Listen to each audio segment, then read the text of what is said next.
Hi అండి. Welcome to Giri Telangana academy. హట్లీ ప్రకటన. బ్రిటన్ పార్లమెంటులో 1947 ఫిబ్రవరి 20న హట్లీ ప్రకటన చేయడం జరిగింది.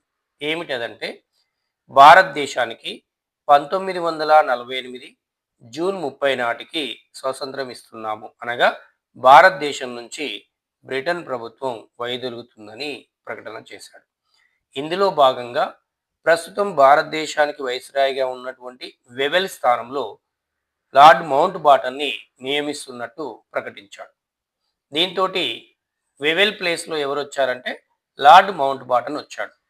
ఇతను భారతదేశానికి స్వతంత్రాన్ని ఇచ్చే అంశంలో భాగంగా 1947 జూన్ 3న డిక్కీ బర్డ్ ప్లాన్ని రూపొందించడం అనేది జరిగింది. అంటే డిక్కీ బర్డ్ పథకాన్ని రూపొందించాడు.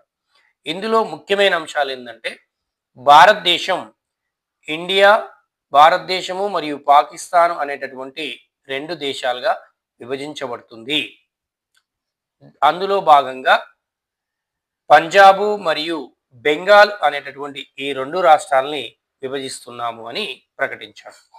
మరొక ప్రకటన భారతదేశము మరియు పాకిస్తాన్ విడగొట్టినప్పుడు సరిహద్దు కమిషన్ని రాడ్క్లిఫ్ అధ్యక్షతన ఒక సరిహద్దు కమిషన్ని కూడా ఏర్పాటు చేస్తున్నట్టు ప్రకటించాడు ఈ పథకంలో భాగంగా.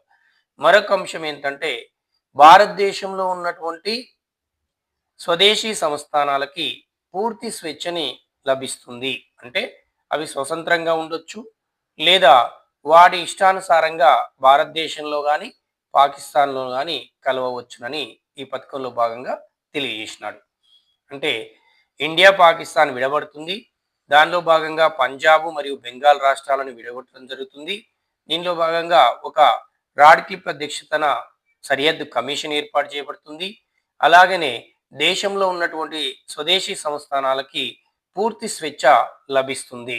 ఇలా ఈ అంశాలతో కూడినటువంటి డిక్కీ బర్డ్ ప్లాన్ని 1947 జూన్ 3న రూపొందించడం జరిగింది. ఎవరంటే లార్డ్ మౌంట్ బాటన్. ఇదంతా కూడా మనకు క్వశ్చన్ ఏరియా. డిక్కీ బర్డ్ ప్లాన్ని ఎవరు రూపొందించారు, ఎప్పుడు ప్రకటించడం జరిగింది, దీంట్లో ఉన్నటువంటి అంశాలు ఏమిటి, ఇదంతా కూడా మనకి ఏంటిదంటే క్వశ్చన్ ఏరియా.